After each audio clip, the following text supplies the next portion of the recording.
From one sports fan to another, hello, how are we doing? Welcome back to 933 Sports. Happy Friday, even though I'm recording this on Thursday. So, good to see everybody here today. Hope everybody enjoyed the last episode. I love doing those golf recaps. Those are my favorite ones to do. Those major championship recap videos are my favorite. So, if you haven't listened to that one, go check it out. Today's episode, gonna spend the first about 8 minutes or so talking about Brendan Sorsby, revisiting that for the final time, just because new developments in that, so obviously have to address it. And then the rest of the episode is going to be talking about the NBA, the massive trades that went down. We'll touch on the draft from the other night. And yeah, that's going to do it for today. So let's get right into it. Alrighty, so after doing a full episode of Brendan Sorsby's eligibility being reinstated, he and Texas Tech parted ways, probably for the best at that point. The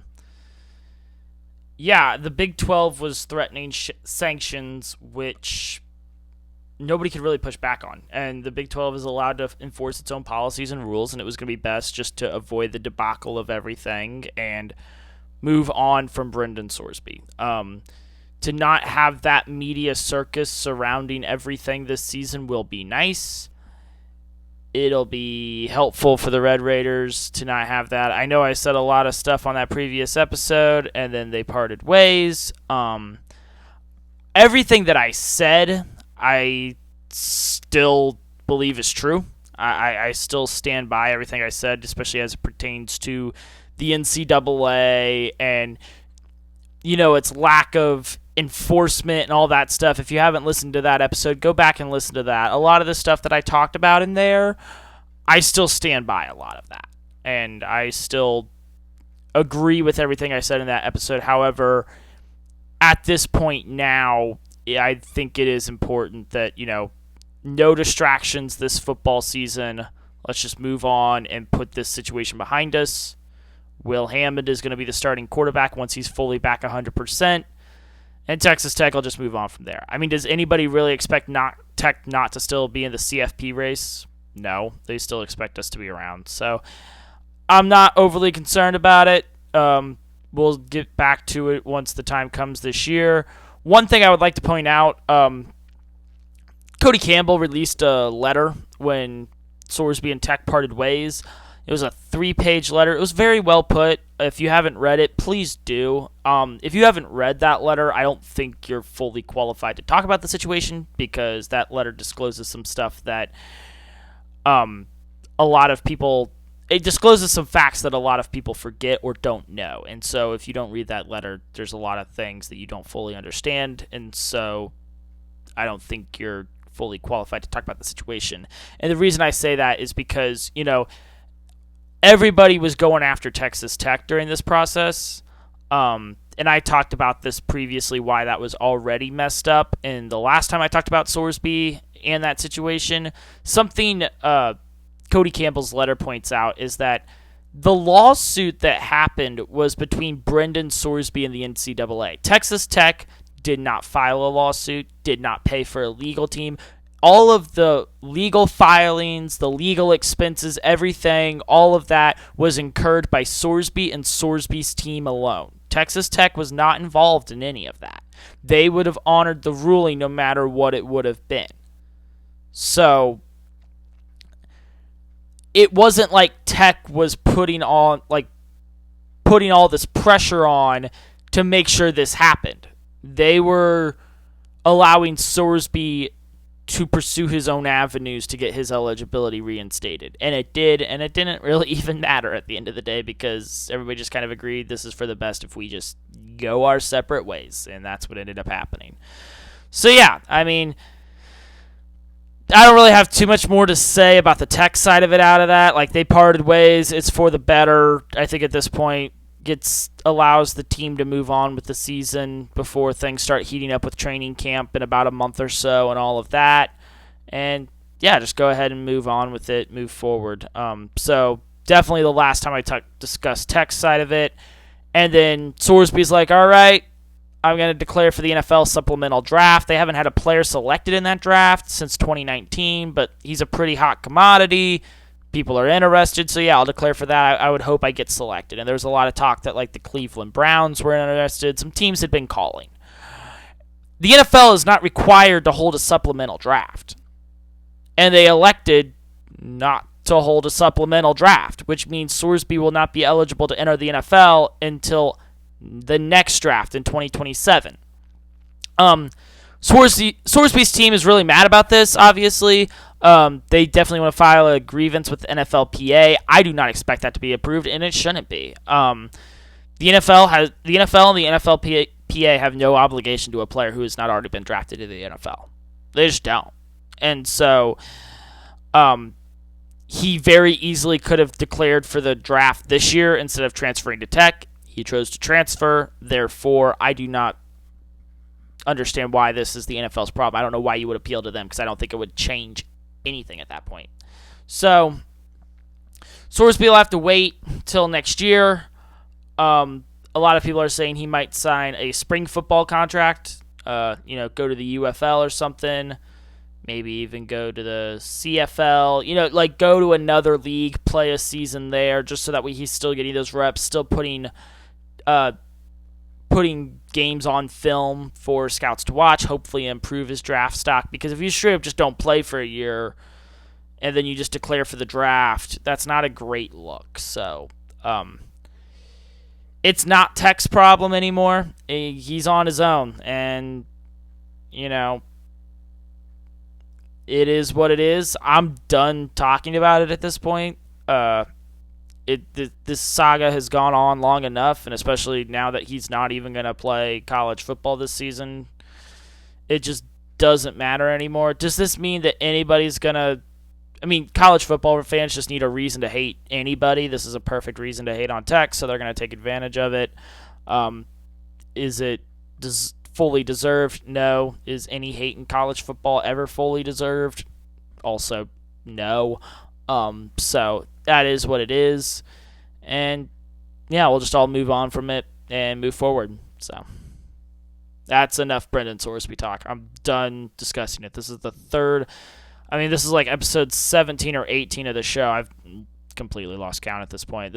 We're getting into the show at this point. I've already talked about Sorsby on 3 separate occasions, and I'm just done discussing it. I'm just happy it's over. I'm happy the situation is over. I'm happy he's not Tech's problem anymore. That's really all that there is to be said about that. Alrighty, so moving on to the NBA now.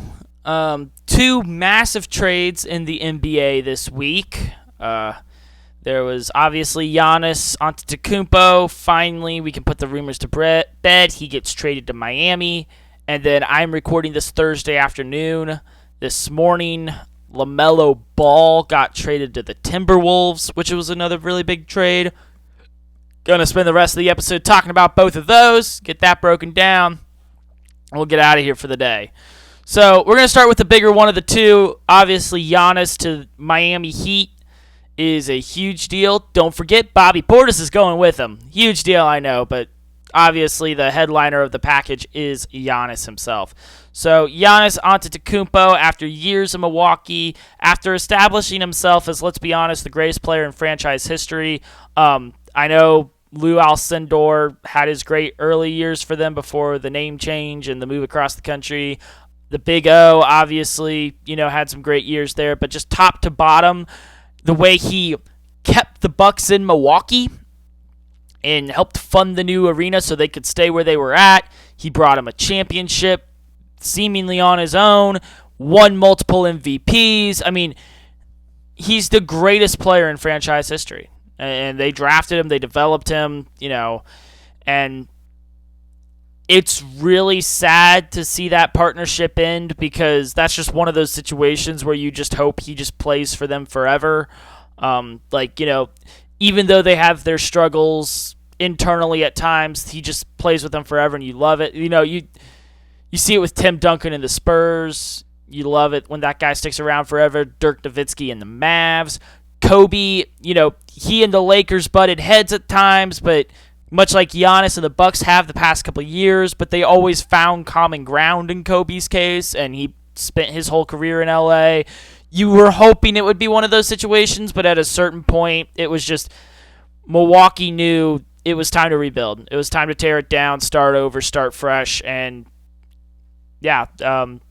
start that by trading away the superstar. So Giannis goes to Miami. There was talks that he might go to Boston, but supposedly he wasn't going to sign an extension with them. He said he would sign an extension in Miami, so that's why he's going there. And yeah, the pressure's on for Giannis now. Pat Riley is no stranger to this situation. Traded for Shaq, got assembled, LeBron in that big three. He got to the finals twice as team president with Jimmy Butler as his number one guy.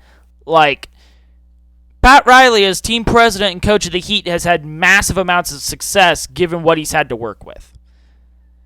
So if Giannis can't get it done now, there's no excuses. If he doesn't win, it's a stain on his legacy. It's bad. You have to win now. Because in Milwaukee, we get it. Like, they were kind of going through some inner turmoil, couldn't get the right roster around you. Dame got injured a ton when they finally traded for him, couldn't stay healthy. But Giannis, at a certain point, you got to get it done. And especially when you're going to a franchise that has a history of acquiring these top-tier guys and winning, having much success with them, you've got to get it done. Like, no excuses now. And the problem is that, just to get Giannis, the Heat had to trade away their future, basically. They had to trade away half their bench plus pretty much all of their draft picks.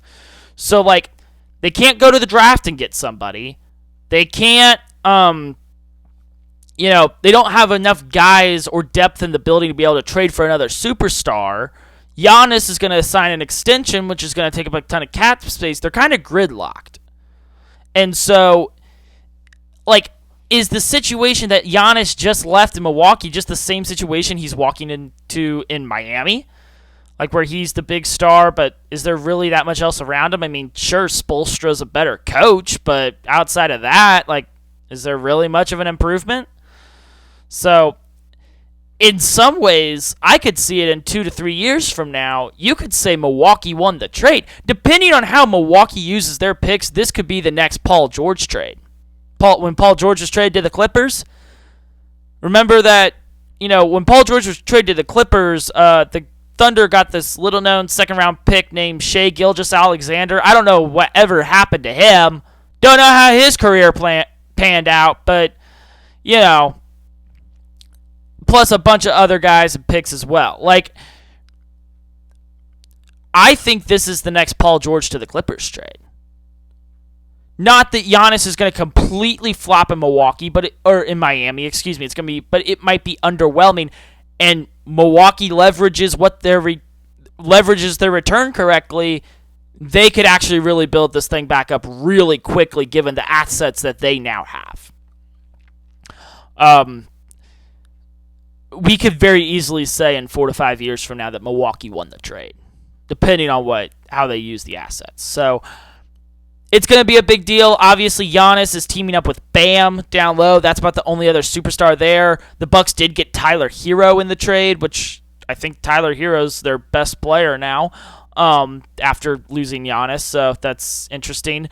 But yeah, Giannis and Bam down low. I mean, they're already... at that point, they're the best front court in the league. I will admit that. That is one... that's the one thing that he have going for him, is that Giannis and Bam tandem is the best front court in the league, but they have no perimeter. They have no backcourt now. And so, I could probably be playing point guard for this Heat team based on the lack of depth they have at guards. So it's going to expose them massively. And especially in a league where where your perimeter shooting matters so much, we're going to see them struggle. They are not going to come out on the gates firing. They're going to have to learn how to make this thing work. It's not going to happen overnight. So And then the Bucks, yeah, I mean, they're just going to be in rebuild mode. I expect them actually to be pretty good again pretty quickly. I really do. I think they could be better than they've been very quickly. So, props to them. And good luck to the Miami. You're asking Giannis to stay healthy for a whole season, which has not been super doable lately. So, we'll see what happens there. Before we move on to the other trade, I do want to address the Boston side of it. Jaylen Brown is going to be traded at some point this offseason. You can't keep shopping him around. They offered him in exchange for Giannis as part of the package. You can't keep shopping the guy who was your number one option this year, who is a conference finals and a finals MVP, and expect him to just sit there and take it. It's not going to happen. He's got his ring, and he was the MVP of that series.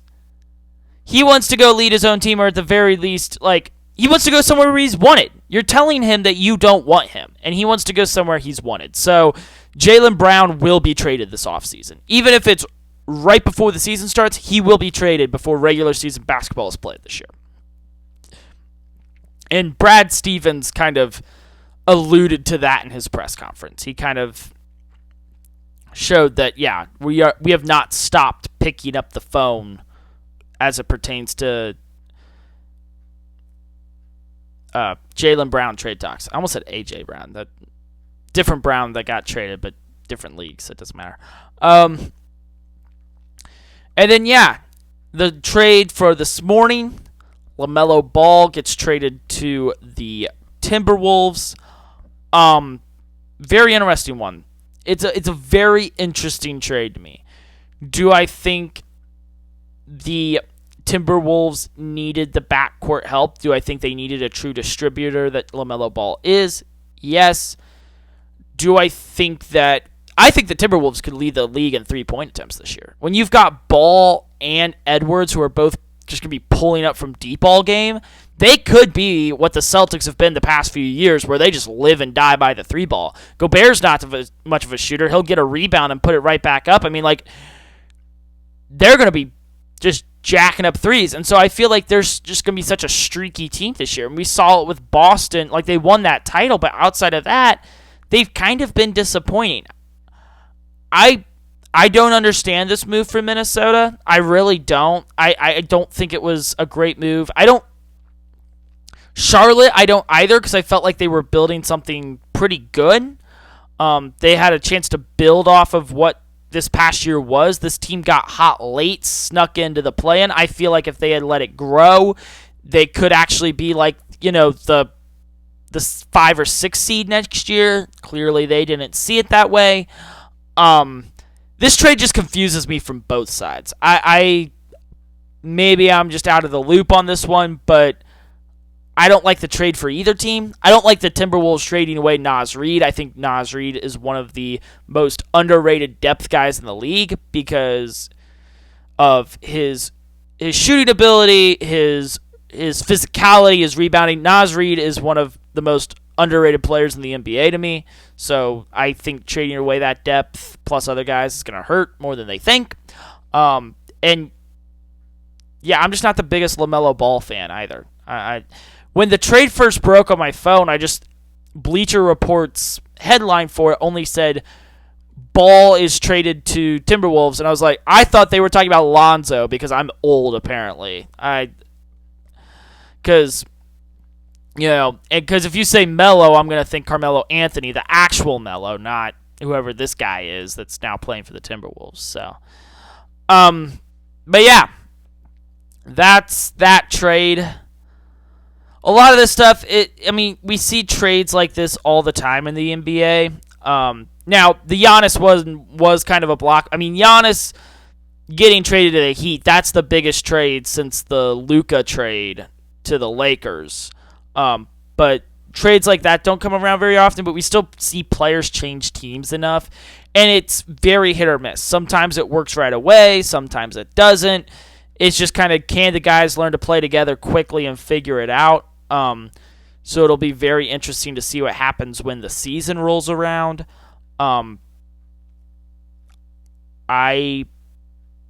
Miami has like the 5th best title odds now. I think that's way too high. I would put the Knicks above them. I would put the Thunder above them. I would put the Spurs above them. In the East, I would probably, if Boston keeps everybody, I would put Boston above them. I would put the Nuggets above them. I really would. I know they probably think Giannis and Bam would be able to shut down Jokic, but Jokic is able to play so well from outside, I don't think it really matters. I actually think I would put the Timberwolves above. But yeah, like, a lot of this is just going to come down to what happens once the season actually starts and we get a couple of games in, see if these guys can't learn to play together. So I think that's about it. NBA draft's going to be cool. Christian Anderson will be taking LaMelo Ball's place, I guess. Wreckham, drafted first round to the Hornets as a guard. He might be the one bringing the ball up for the Hornets now, which is cool. DeBonsa goes to the Wizards, which will be a fun team with Trae Young signing that max deal. Hopefully they keep Anthony Davis. A lot of the stuff in the NBA right now is just in flux. You got players changing teams, and like we do every year, and it'll just be, it'll be interesting to see how it shakes out over the course of the offseason. I had to touch on these trades. They were a big deal. But at the end of the day, like I said, my big takeaway is I think Miami's going to struggle more than they like with Giannis. I think the Timberwolves are going to struggle more than they like with LaMelo Ball. I think both teams that traded for the big superstar are going to struggle more than they initially expected. And there's going to be a lot of growing pains, and we'll see when and or if they ever figure it out, quite frankly. And I think the teams that got a bunch of returns back are going to be pleasantly surprised, specifically Milwaukee. So that's going to do it for today. We'll see what happens next week. I don't know what content really looks like. Now that we're kind of getting into that really dead time of year. We got a month till NFL training camp starts. No basketball going on or anything. I'll probably revisit baseball soon because I haven't talked about it in a while. It'd be good to revisit it with the All-Star break coming up. So that's going to do it for today. Signing off for now. Have a good one. Adios, and have a great weekend. Bye.